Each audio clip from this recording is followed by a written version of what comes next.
This is Steve Harvey on screen. Most of you guys probably know him from Family Feud. He famously did Family Feud for a while, but I would be willing to bet you may not know this about the guy. Listen to what he has to say about atheists and relationships. Does he have a relationship with God? You sitting up here talking to a dude and he tells you he's an atheist, you need to pack it up and go home. You know, you talking to a person who don't believe in God, what's his moral barometer? Where is it at? It's nowhere. I love how Steve Harvey is just blindly hateful of anybody that's not like him. I just want to point out, I'm sure it's obvious by now, but it's not possible to get your moral barometer from the Bible.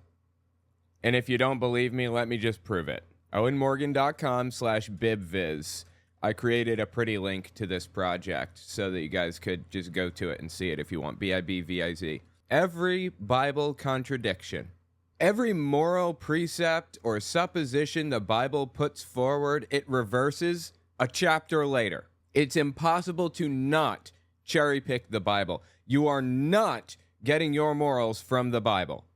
You're not doing it. It's not possible. You have a set of moral ideas that you want to spread or that you like or appreciate, and you're finding the verses in the Bible that back them up. That's what's happening. So anyway, let's listen to Steve Harvey tell us about our moral barometers again. He's an atheist, you need to pack it up and go home. You know, you talking to a person who don't believe in God, what's his moral barometer? Where is it at? It's nowhere. That's not his only, the only time he stepped in it, I guess you could say. He went on CNN and had a conversation about this same thing. Check this one out. Speaking of God, you say in the book that you wouldn't go out with a woman. I guess a woman should not go out with a man who doesn't believe in God. No, I mean, why would you? Well, do you believe that only people who are religious are ethical and moral? No, I just believe if you don't believe in God, then where's your moral barometer? It's exactly where yours is. We all have our own moral ideas for our own reasons. You're not getting your morals from the Bible, no matter how much you want to think you are. That's just me talking. I You can understand, believe what you want to believe. Yeah, it's you talking. And it's you being dumb as dog shit. You know what? I'm not that guy. I'm not always bagging on people. I'll have others do it for me. I'm dumber than a box of rocks in a lot of areas. Thank you, Greg. I appreciate your input. I've lived for the Lord my whole life, and I was dumb as a box of rocks and didn't know it. You're the best, Shane. I really appreciate you contributing to the conversation. Yeah. But if you're an atheist, you're basing your goodness and morality on what? What am I basing my morals on? That's an interesting question. There are a number of moral philosophies that one can use, but really I get my morality from society, from the society around me. That's where I get it. Quick interjection, this won't take long, I promise. I'd appreciate it if you watched to the end of the video, or at least a couple extra seconds, because YouTube bases its algorithm off of watch time. The more watch time a video has, the further the video will go. Also, take a look at my website, owenmorgan.com. I'm selling my book, Understanding Jehovah's Witnesses, 400 pages, and my second book, 100 Questions for Jehovah's Witnesses, which is about 80 pages. And you can find them both there on the website. Audio form, ebook form, whatever. It's about my experiences within the religion and the history of the religion generally. The 100 questions are intended to challenge a religious leader, so I'd appreciate it if you give it a read. Okay, back to the video. My morality was formed out by my parents, who had theirs formed out by their parents. And if it wasn't their parents, which, you know, in my case and my parents' case, it was not our parents forming it out. My parents were about as immoral as it gets, and so were their parents. But it was broader society, generally. Broader society defines what's acceptable and what isn't. Different philosophers throughout time have had different ideas about this. For example, Kant, K-A-N-T, he was famous for espousing the moral precept or the moral belief that you should never lie under any circumstances, ever. Because if you lie, it could lead to somebody getting hurt. You got a Jewish person that you're hiding in your attic, and a Nazi comes to the door and knocks. And he says, do you know any Jewish people? We want the names of all the Jewish people that you have been in contact with. The moral thing would be to lie and say, I don't know any Jewish people, right? Because that preserves a life. I guess it's just called Kantian ethics. In Kant's view, it's wrong to lie no matter what, because you don't know what after effects your lie is going to have. You know, maybe that Jewish person gets picked up and they get put in the van, and the van was too heavy, and a tire pops, and 20 other Jews get free because that one Jewish person was picked up. You don't know. So the moral thing is to just not lie ever. I don't subscribe to that, obviously. I think that's ridiculous. But it's an interesting thought experiment, at the very least. There's also utilitarianism. Utilitarianism was created by Jeremy Bentham. Maybe familiar with that name if you watched Lost, the TV show Lost. John Locke was one of the characters. He was also a philosopher, and he had an alias, Jeremy Bentham, a philosopher. Anyway, Jeremy Bentham came up with utilitarianism, and the idea is you want to improve society any way that you possibly can. Reduce human suffering, no matter what. But that doesn't really work either, because think about it. Imagine you're a doctor, and you have 5 patients in your waiting room. One's liver is going bad. 2 of their kidneys are going bad, so that's 3 people. The 4th person has a bad lung. The 5th person has a bad heart. And you have 1 healthy person in there who has psoriasis or something. All you have to do as a doctor is bring the psoriasis guy in, tell him you're just going to have to put him out, give him some laughing gas and anesthetic, and take all of his organs out and give them to the healthy people. You would be sacrificing 1 life to save 5. That would be the utilitarian approach. But we don't want to live in a society where we could be that one guy. That's why we don't. That's why that's an unacceptable thing to do. So the moral system that I personally subscribe to, this is my moral barometer. It was formed out by society, by the society that I live in. If I lived in India, it would be different. If I lived in China, it would be different. But the one that I subscribe to is the United Nations Declaration of Human Rights. The Declaration of Human Rights has a baseline that every human being should be afforded. Now, if in an effort to maintain one of these rights, you know, a right to dignity, equal rights of various sorts, in an effort to fulfill one of those rights, somebody tramples on someone else's rights, then they lose that right. Your right to swing your fist ends at the tip of my nose. You can do whatever you want up to the moment it interferes with what I want to do. That is the moral system that society generally has latched onto. Here are just a few examples from the Declaration of Human Rights. All human beings are born free and equal in dignity and rights. They are endowed with reason and conscience and should act toward one another in the spirit of brotherhood.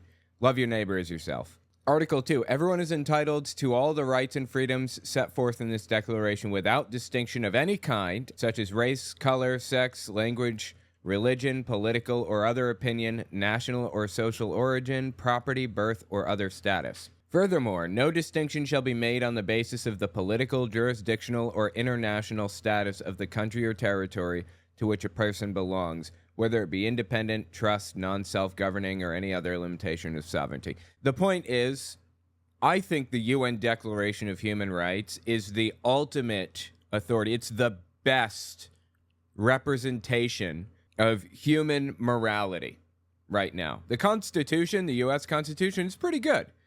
It guarantees our right to life, liberty, and the pursuit of happiness, guarantees our right against unreasonable search and seizure, against self-incrimination, against the, quartering troops under force, and a whole bunch of other stuff. All that stuff is included in this also, and then some. I particularly like Articles 18 and 20 personally. Everyone has the right to freedom of thought, conscience, and religion. This right includes freedom to change his religion or belief, and freedom, either alone or in community with others and in public or private, to manifest his religion or belief in teaching, practice, worship, and observance. It asked, you can do whatever you want in the name of religion, whatever you want, until it interferes with somebody else's rights. So if your religion holds that you have to sacrifice a child on an altar by tearing out its heart every day at noon and sacrificing it to the sun god, that's a violation of somebody else's rights, and it's unacceptable. So your freedom of religion extends up to where my freedoms begin. And here's Article 20. 1. Everyone has the right to freedom of peaceful assembly and association. And 2. no one may be compelled to belong to an association.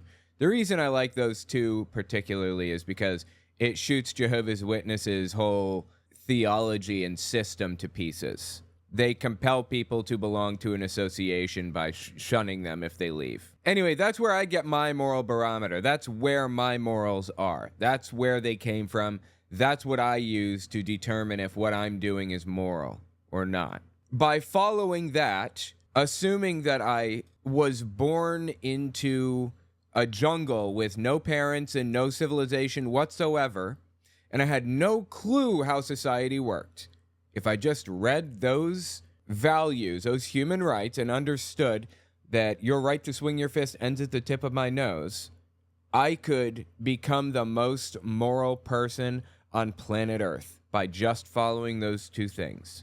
So that's where my moral barometer is, Steve, if you were wondering. If you're an atheist, you're basing your goodness and morality on what? I mean, but what is an atheist? I don't really get into that. You know, when I've talked to people all the time, I'm an atheist. I just walk away. I don't know what to say to you. You know, well, an atheist is someone who doesn't quite believe that there is somebody out there. Yeah, I haven't been convinced. No big deal, right? Can't we still talk? Can't we still be friends? Whatever. Apparently not with this dude. God out there. Well, then to me, you're an idiot. Okay, well. So I'm cool with that. I'm just probably not the right politically correct thing to say. Look, I'm not, offended by what you're saying, Steve. I just think you're fucking stupid is all. I'm sorry. Look, I'm not that guy. I'm not that guy. I'm not always bagging on people. I'm dumber than a box of rocks in a lot of areas. I will let others do it for me. Thank you, Greg. I'm not offended. I think you're a scumbag. It's not about being politically correct. Say what you think, please. I want you to, Steve. Tell me what you think. I want to know if I should view you as a scumbag or not. And now I know. So thank you for that. Quick interjection. This won't take long, I promise. I just want to say I'd appreciate it if you check my Patreon. OwenMorgan.com/Patreon to find it. YouTube's algorithm goes up and down, so I can never predict where it's going to be. Having patrons gives me some level of stability. Okay, back to the video. But if you don't believe in God, I mean, really, you got to have an explanation for this. You just can't tell me this spun out of a gastrous ball. Yeah. And then all. No, I don't have to have an explanation for this. Why do you think you have to have an explanation? No one needs an explanation for anything. The answer is, I don't know, until you're given an answer that makes sense and fits within a framework. Now, everything that we have ever discovered in the universe, everything has fit within the bounds of scientific understanding. You know what? If witchcraft was real, if people could pray to Jesus and ask him to find their car keys or whatever. Someone, you're watching me right now and you're like, man, I lost my keys. I can't find my keys. They're underneath the cushion.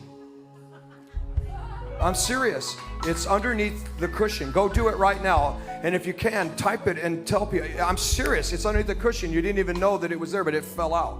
It's underneath your cushion. And I say that not only will you find those keys, but you're going to find the keys that are going to unlock a new season for you this season and for your life. Or people could make little voodoo dolls and stick pins in them and other people would be hurt. Guess what? That wouldn't be witchcraft. That wouldn't be religion. That would be science. It would just get worked in as science because we can do it in a repeatable way. Nothing that this guy believes is repeatable, and there's no reason to believe anything that he says. You know, if it was repeatable like that, I imagine the military would have like a mage battalion at this point. They would have militarized it a long time ago. It's probably not the right politically correct thing to say. But if you don't believe in God, I mean, really, you got to have an explanation for this. You just can't. No, you don't. And tell me this spun out of a gastrous ball. Yeah. And then all of a sudden, then we were evolved from monkeys. Why we still got monkeys? It's too. So stupid, dude. So stupid. Oh my God. I'll counter your question with another question, Steve. If an American accent came from a British accent and an Australian accent came from a British accent, then why do we have British accents still? I don't understand. I thought British accents evolved into American accents. We are the fifth great ape. Human beings. Homo sapiens sapiens are the fifth great ape. It's all the same thing. Like, it's becoming clearer now, right? That the guy doesn't understand the first thing about, like, literally anything, right? Too much open here. I just believe that, and if you don't believe that, then I don't like talking to you. I say. Jesus Christ, dude. I would love it if people didn't clutter their ends, like the end of their videos, with these stupid little advertisements. That'd be absolutely fantastic. Thank you very much. If you'll notice, I don't do that in my videos. I don't put these stupid, irritating end cards on the end. And I'm doing okay, so must not affect YouTube channels too much. Anyway, now that you sufficiently have an idea of who Steve Harvey is, what kind of a person he is, and the things that he does and says and all that, watch this. This is probably his most famous moment, and some of you are going to vomit. He was hosting the Miss Universe pageant, or the Miss America, or no, the Miss, I don't know. He was hosting some pageant, some beauty pageant. And they had a bunch of women from different countries wearing sashes and all that junk. And he was supposed to open the paper and announce who won. Okay? Now watch what happened. Okay. He announced who won. It was this one in the middle. Hey, folks. I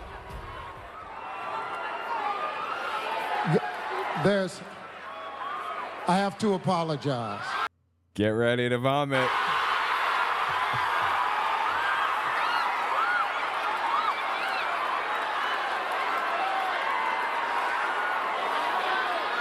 Oh, she's so nervous, I bet. Did you see her? Look at her. Oh, she's probably so nervous while listening to him talk right now.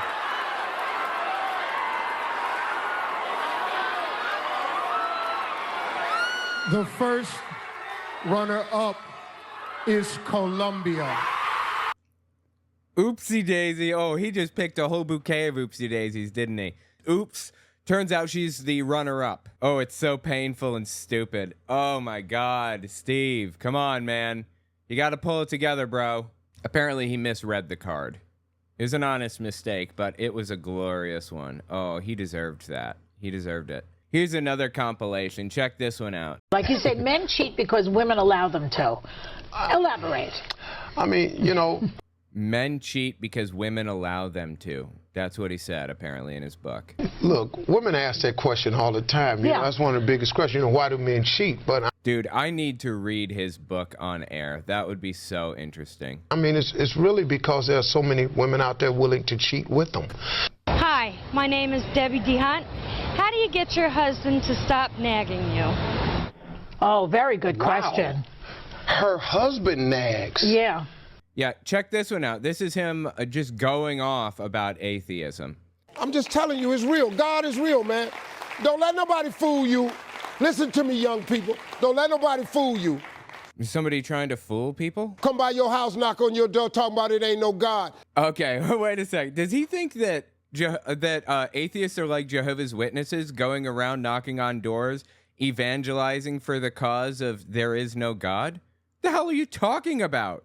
Ain't cause somebody say it ain't no God, you think that make it true? God is real, man. Where you think all this stuff come from? I don't know. That's the thing. I don't know. I don't know where it came from. That's a perfectly acceptable answer. How you think this world got formed? How you really think there's cloud formation? Where you think the waterfall come from? Who made I don't know. all them animals out there? Who you think make that sun come up every day in the east and set in the west? I think we know exactly how that happens. It's because of gravity, the theory of relativity, you know. The Earth is basically falling into the sun, but it's falling in such a way that it's doing it really, really slowly, like circling a drain, basically. You ever been at one of those machines, or the gumball machines, where you put your quarter in and the quarter rolls around the thing, and you're just like, come on, get to the bottom already. Jesus. And it just keeps on going. Yeah. Well, the Earth is circling the sun like that, except it's forever.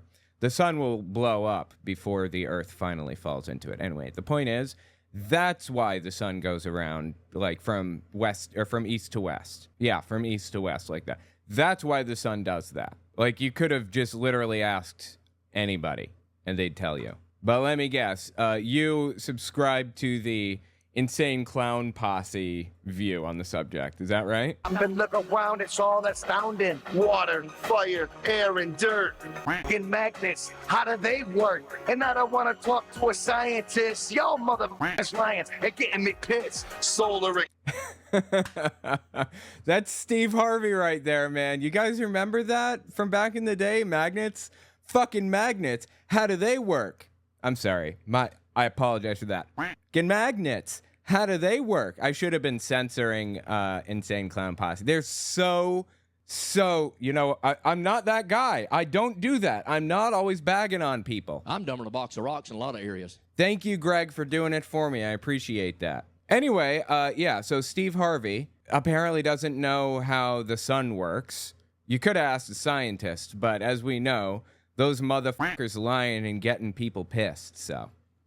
Thank you, ICP, for elaborating on that. I didn't know that before. Where you think the waterfall come from? Who made all them animals out there? Who you think make that sun come up every day in the east and set in the west? I think you should ask scientists. Ain't nothing you can do about it. Who do you think make the wind blow?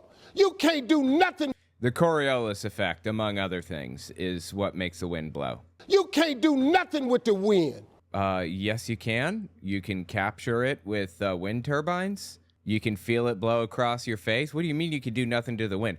Are you trying to tell me that this whole time Steve Harvey's been trying to find a way to stop the wind from blowing and prevent the sun from moving around the earth? Starting to get a little worried about the things he does in his downtime. I'm worrying about his hobbies now. You can't stop time. You can't. Who does that?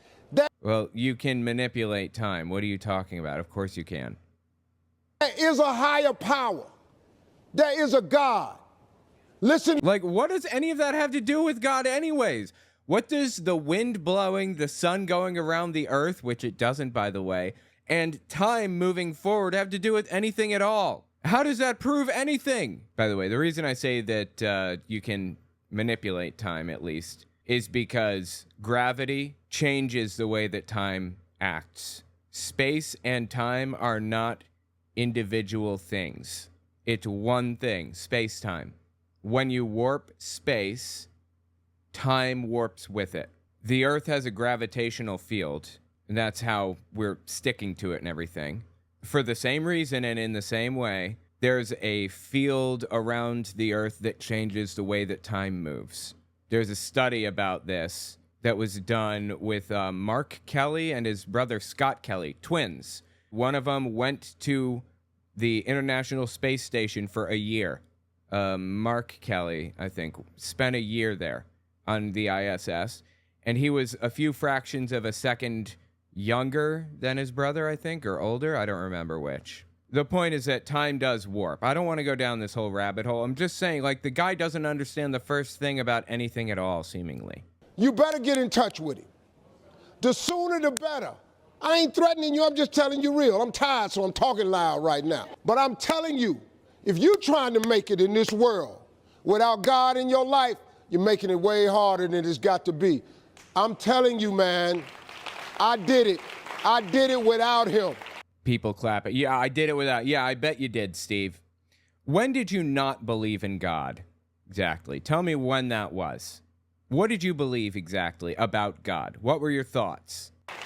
It does not work. I mean, I've been an atheist for 10 years. I think, yeah, maybe 10 years. I've been an atheist for 10 years, and it seems to be working, so I don't know what to tell you. Did it without him. It does not work. I flunked out of school. I had a severe stuttering problem. I couldn't talk outside my house. I do not believe you. Stutters are forever. It's really hard to overcome a stutter, and you can tell when somebody had a stutter. Like Joe Biden, for example, had a stutter when he was younger, and he's worked so hard to overcome that stutter. Every now and then he gets tripped up, though, and he has to pause in his sentences. He says things a little bit slower. Steve isn't saying things slowly. He's just busting it out. Flunked out of school. I had a severe stuttering problem. I couldn't. I don't believe it. Additionally, yeah, I flunked out of school, too. I dropped out in 11th grade. You know why? I dropped out of school because my religious family kicked me out of their house. Not because I didn't believe anymore. I did. I did believe still. But because I didn't believe the way they wanted me to as Jehovah's Witnesses. And a good Methodist woman took me in and treated me the way that Jesus instructed people to treat others. When I was hungry, she fed me. When I had nowhere to live, she gave me a bed. When I was thirsty, she gave me water. She didn't give up on me, even at my lowest. That's what Jesus expected. Now, is that what Steve is preaching? Or is he preaching hellfire and damnation and trying to scare the bejesus out of everybody from here to Texas? That good Methodist woman was living the way that Jesus expected people to live, but unfortunately, 99% of Christians out there aren't living that way. You know, there was somebody who went to her church, this woman who took care of me, Sue is her name. She went to Sue's church, and she's a complete nutcase, a Methodist extremist. Got the pastor fired because she thought he might be gay because he had a lisp. I think that's why, personally. In my opinion, that's why she got him fired. So there are nutcases all over the place in every denomination, and very, very few actually live up to Jesus' expectations and words. Sue did. Does Steve? Sue didn't hate anybody for anything. Does Steve? Based on this little snapshot into his life, I would guess, yeah, he does hate some people for some things. He isn't living the way Jesus expected people to live, in my opinion. I did it. I did it without him. No, you didn't. It does not work. I flunked out of school. I had a severe stuttering problem. I couldn't talk outside my house. I'm on my third marriage. I lost everything I ever owned twice. I've been homeless and lived in a car for 3 years. You can't tell me nothing. Yeah, I don't believe you. I'm sorry. That's just complete nonsense. Let's just look into the guy's life on his Wikipedia page here, okay? Broderick Stephen Harvey. Wow, he's been lying to me this whole time. His name's Broderick, not Steve. He's born in 1957 in Welch, West Virginia. Really? Oh, dude, no. Oh, my God. He lived near where I lived. Okay. Shortly after high school. Hey, wait a minute. I thought he said he dropped out of high school. Huh. Shortly after high school, he attended Kent State University and WVU, where he was a member of Omega Psi Phi fraternity. He never graduated. Oh, so he wasn't a dropout from high school the way that I was because I was forced to by religion.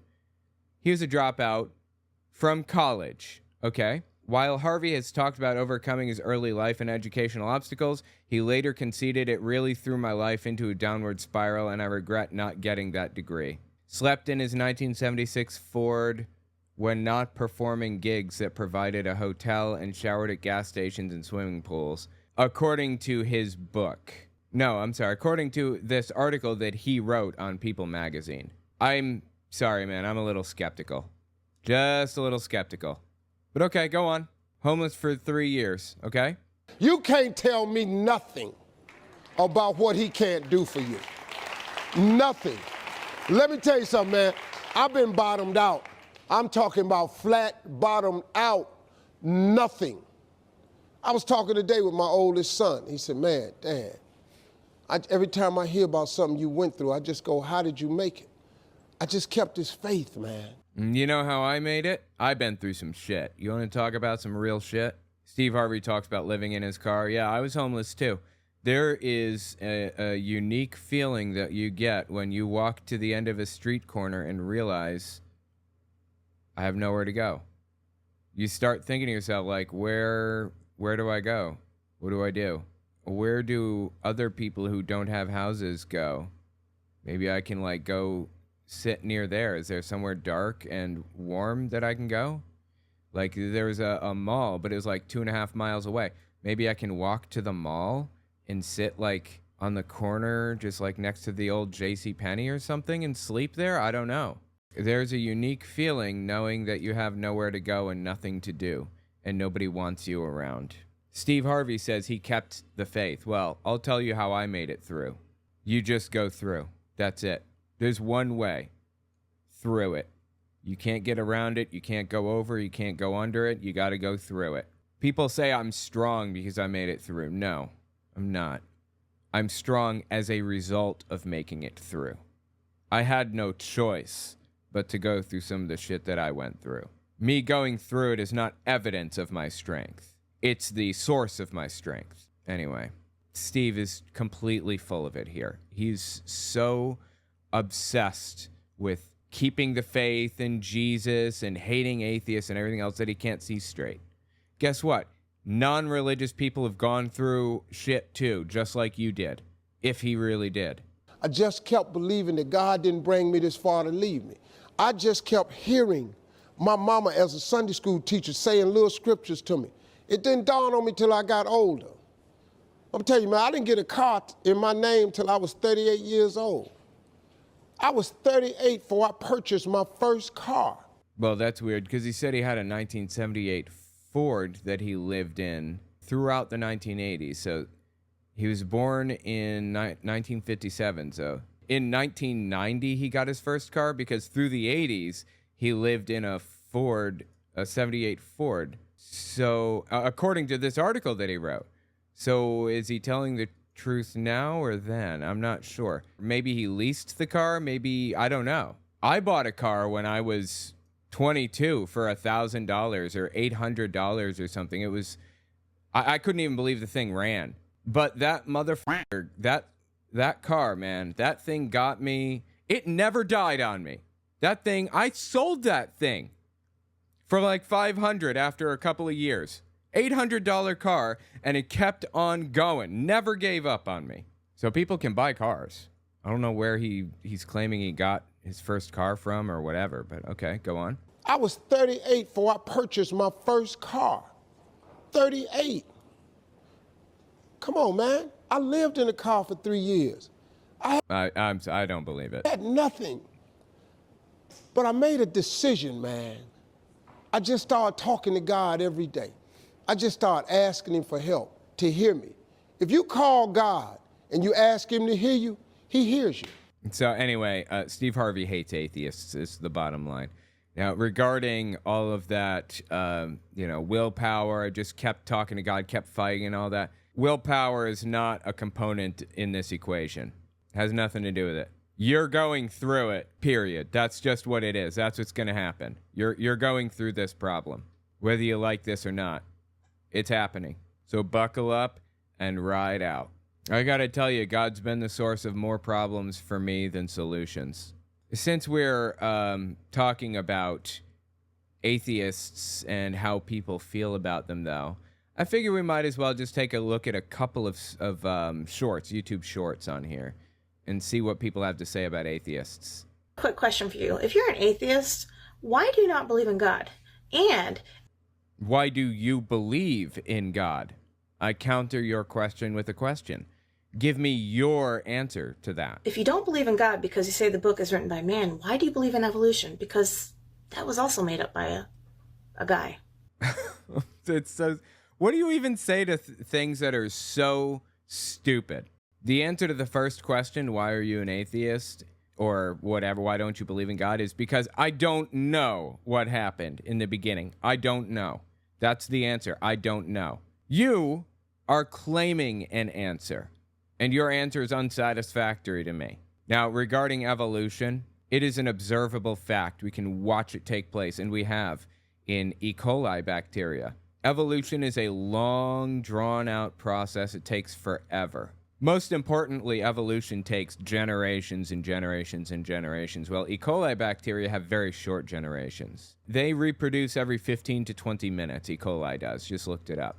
Every 15 to 20 minutes. So over the course of 30 years, we can watch E. coli bacteria evolve new abilities, completely destroying the idea of like irreducible complexity or any of that other garbage that people are pushing. We watch evolution happen. That's why I accept evolution, not believe in, but accept it as the fact that it is. Check out Ben Shapiro's take on the subject. And I think most Christians believe this too. The idea of having a moral atheist is not really a difficult idea. Yeah. It's the idea of having a system built on atheism that's completely immoral and will fall apart almost immediately. Really interesting, because the United Nations Declaration of Human Rights is completely secular, not atheist. I mean, it's just, it didn't involve God anywhere in the process. Neither did the U.S. Constitution. It doesn't involve God anywhere along the way. And you're telling me that it's not possible to build a system on anything except for like a religious one? Okay. Well, I simply disagree, good sir. Seems we're at an impasse. And the idea of having a moral system built on atheism, if you examine your atheism closely enough, I think falls apart. I think that moral atheism is basically you separating your morality from your atheism and then ignoring your atheism in pursuit of the morality. What the hell does that even mean? Moral atheism is separating your atheism from morality and then pursuing morality separate from atheism. What? Did that even mean anything? Did those words go next to each other? Which is, well, you can live fine that way, that's fine, but I don't think that that's psychologically sustainable if you actually examine the core of your ideas. Okay, great. Why isn't it psychologically sustainable then? Give me a reason. Ben Shapiro is not stupid. He is not this guy. I'm dumber than a box of rocks in a lot of areas. He's not this guy either. I've lived for the Lord my whole life, and I was dumb as a box of rocks and didn't know it. Dude went to Harvard, okay? Do you have any clue how hard it is to get into Harvard? It's real hard. Do you know how hard it is to get through law school? It's hard. I'll tell you what, I underestimated how difficult law school was. I had no idea you had to go through some of the stuff you got to go through to get through law school. It's crazy. And Ben Shapiro made it through with a 4.0 GPA, I think. He's not an idiot. So why is he saying stupid things? Why am I listening to him say words that don't go next to each other? Anyway, these people are terrible and ridiculous and sad, and I just don't know what to do with it anymore. It's just insane. Tell me what you think about it in the comments.